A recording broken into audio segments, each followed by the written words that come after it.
Chris, sa dami ng perang ginagastos mo, lahat ng pinakamahuhusay na espesyalista ang kinukuha mo. Pero bakit hanggang ngayon, ganyan pa rin ang iyong kalagayan mo?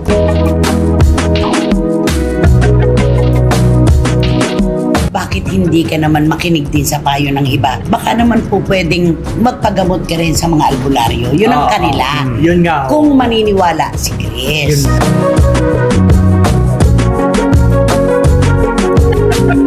Pero ano ba kasi ang kwento? Bakit daw hindi gagaling? Naku, ito na nga, ang dami naglalabas ang kwento dito. Bitiranang kolonista na si Christopher Min nakaramdam ng lungkot sa natanggap na balita na hindi nagagaling si Chris Aquino sa kanyang sakit.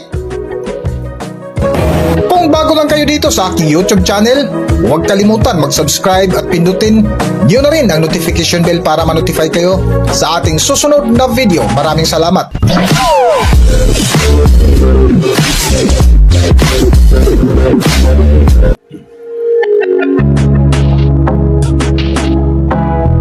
Mainit at hindi pa rin mawala-wala sa kwentuhan sa mundo ng showbiz ang queen of all media na si Chris Aquino na kung saan may bagong revelasyon na naman na kumalat sa social media ukol sa kanyang kasalukuyang sakit. Sa huling vlog nga ng bitiranang kolonista na si Christopher Min ay isa ito sa kanilang mainit na paksa na kung saan tinalakay nila ang dasal ni Chris Aquino ukol sa kanyang sakit na hanggang ngayon ay hindi pa rin gumagaling. Eto na. Ay. Si Gwende lang gusto kong magdala at maglatag nitong kwento tungkol kay Chris Aquino. Oo, alam mo kasi marami talagang ang nagugulat at naluloka ito sa kwento tungkol kay Chris Aquino. Oo, kasi naluloka na sila. Kasi di ba, alam naman si Chris kuminsan, humihingi ng dasal para daw gumaling siya. At saka kuminsan, di ba, sabi niya, tapos magpapakita ko na siya na okay na ako, very energetic na siya, kayang-kaya niya na. Tapos pero ito may mga, di ba may mga nagsabi noon na, siguro Chris, dapat yung sakit mo, huwag ka lang magpatingin sa mga doktor, yung sa mga physician na nag-aaral. Ang kanilang paliwanag, Chris, sa dami ng perang ginagastos mo, lahat ng pinakamahuhusay na espesyalista ang kinukuha mo. Pero bakit hanggang ngayon, ganyan pa rin ang iyong kalagayan mo? Bakit hindi ka naman makinig din sa payo ng iba? Baka naman po pwedeng magpagamot ka rin sa mga albularyo. Yun ang kanila. Yun nga. Kung maniniwala si Chris. Oo nga, sabi nga nila, try mo naman. Oo, na magpagamot sa mga albularyo. Pupunta ka naman sa kanila. Wala namang masama yun eh. Di ba? Kung kung pupunta ka din sa vlog, tapos titignan ka naman nila. At saka ang may sakit, parang nalulunod yan kahit sa tingting kakapit. Oo. Diba? Ay, oo. Lahat ng paraan kung saan. Kung saka maliligtas. Oo, Diba?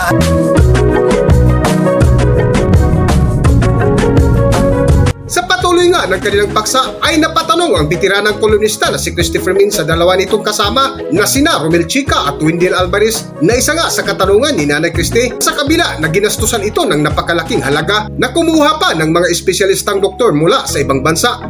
Ngunit ang nag-iwan sa malaking katanungan ng bitiranang kolonista na si Christopher Min kung bakit hanggang ngayon ay hindi pa rin gumaling si Chris Aquino. Pero ano ba kasi ang kwento? Bakit daw hindi gagaling? Naku, ito na nga, ang dami naglalabas ang kwento, diba? Nakinulam nga daw siya. Nakinulam daw si Chris Aquino. At hindi lang basta isa lang ang kumulam.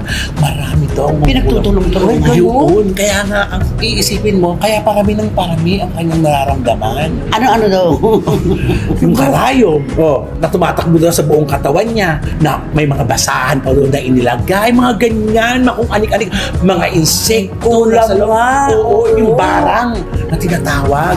Diba? Nakakatakot. Kasi di ba sabi kaya daw yung skin. Yung skin, minsan, di ba, namumula siya. Ang dami mga may mga paltag. beehive. Correct. Tapos minsan nagpa-brown na o nagpa-violate na yung mga ano niya.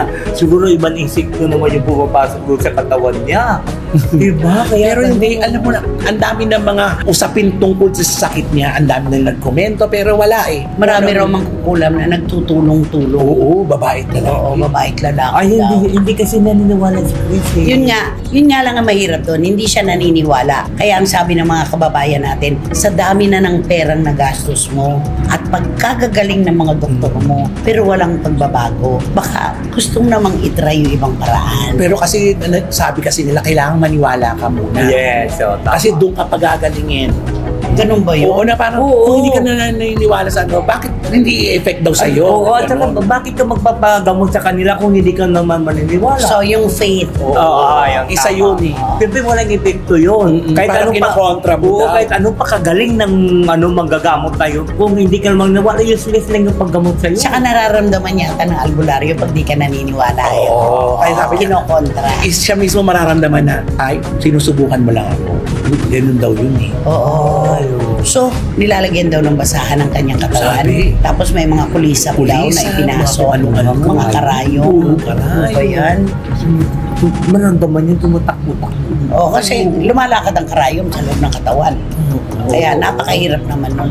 Wala kaya nagpapayo kay Chris na bakit don't you give it a try? Siguro meron na rin, Nay, sa haba-haba ng kanyang pagpapagamot.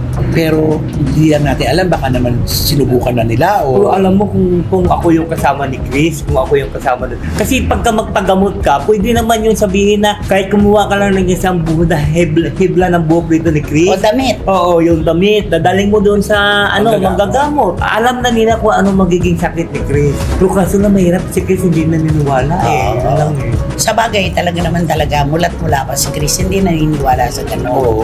Mahirap din. Tayo, nag-aalala tayo. Pero, siyempre, hanggang pag-aalala lang tayo. Oo. Diba? Pagdarasal para sa Ay, kanya. nako. Sa dulo nga ng kanilang paksa ay binahagi ni Nanay Christopher Min ang ukol sa matinding pinagdaanan ngayon ni Chris Aquino na kung saan nakaramdam sila ng matinding lungkot. Lalo na si Nanay Christy ukol sa mga nagsulputang balita sa kalagayan ngayon ni Chris. Para sa buong kwento, narito ating panoorin ang video. Nakakalungkot ang kailangan niya sariwang hangin kasi bawal sa kanya talaga ang maraming dahil yung allergy niya. Yung pollen. Bawal ang pollen, bulaklak, marami, alikabok. So kailangan nandun siya sa isang lugar na safe siya. Sabi mo nga, di ba? Oo, kaya nga, tinanong siya ni Dindo Bularis kung nasaan siya. Sabi niya, nandito doon siya ngayon sa isang dagat na Sa isang dagat? malapit sa dagat, Dagat. sa Dalampasigan. Ayun. Doon daw siya nakatira sa Wala ko Dalampasigan siya ngayon. dagat. Kasi daw, mas maganda daw kasi maganda daw, lalong fresh ang hangin. Kailangan niya yun, Fresh din yung mga nasasagap niya. Ay, pero gagaling ba siya doon sa ganyan? Alam mo, wala namang nakakaalam nito kundi yung nasa itaas, no? Yung faith talaga, yung pananampalataya na gagaling ka sa tamang panahon. Mangyayari yon. Huwag kang bibitiw, di ba? Yes. Huwag kang susuko. Kriminal lang ang sumusuko. Ika nga, di ba? Totoo. Kaya dapat ipagpatuloy ang paniniwala na isang araw ang aking kalagayan ay bubuti rin. Yes. Yan din ang aming dalangin sa'yo, Miss Chris. At mas maraming nagdarasal, nananalangin, mas mabilis ang pagtawid sa langit. Totoo. Oh, please talk to Chris. Baka sakali sa'yo maniwala siya. You know, Chris Aquino, you just go to the pet healer. Because you Saan? know, Sabi niya, fit healer. Game. because you know the pet healer is very powerful that your sickness will not be cured by the physician or the but only the pet healer can do that. So that's why did you not try? Ay, Why did you Why did you not try to the pet? Why did you Try. Why don't you try? Why don't you try to the pet healer so that your sickness will be already cured? Ayan, maniniwala na siguro si Chris ngayon. pero maintindihan na Pero niya. dapat nagpakilala ka muna. Kasi Hanggang dito na lang muna ang ating video at kung nagustuhan nyo, huwag kalimutan mag-subscribe at pindutin nyo na rin ang notification bell para ma-notify kayo sa ating susunod na video. Maraming salamat!